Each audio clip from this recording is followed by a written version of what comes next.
In the United States and Canada, as in most countries, people like to invite guests to their homes, but sometimes misunderstandings occur and embarrassing things happen.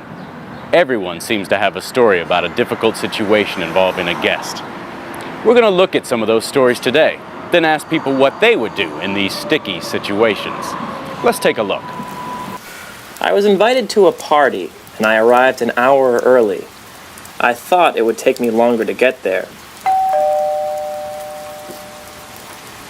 Well, Rebecca came to the door wearing sweatpants and an old t-shirt. Hi. Oh, hi. Rebecca,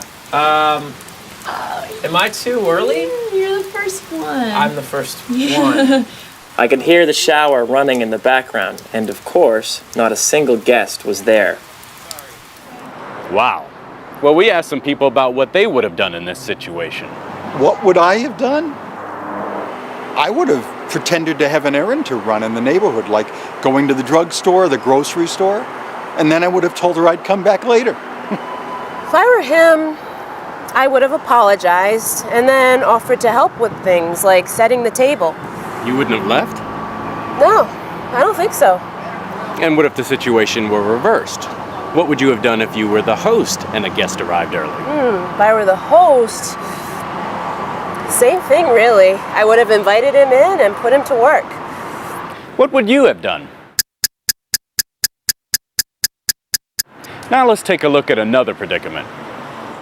I invited my boss and her husband to dinner the other night. We had a great time, but she just wouldn't leave.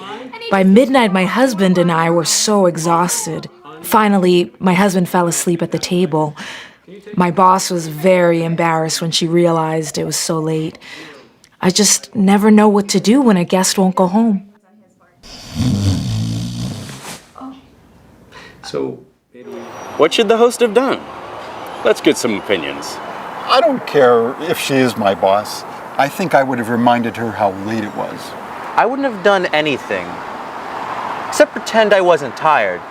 After all, she's your boss. I'm not sure, but I think I might have lied and told her I had to wake up early in the morning. Then I would have thought of some reason. What would you have done? Let's take a look at one last situation. My new neighbor invited me over for lunch.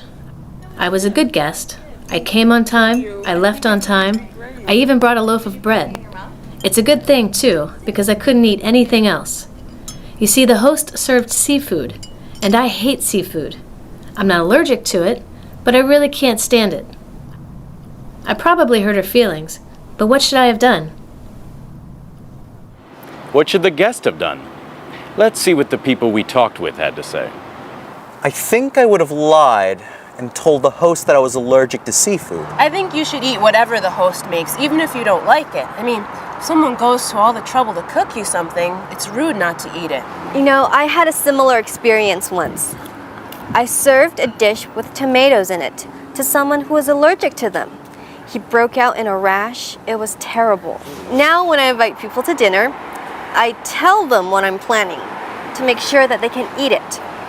The host in that situation should have asked her guests about food allergies and food preferences before she planned the menu. What would you have done? We've heard a number of practical solutions to some difficult guest situations. Now you should be ready for anything.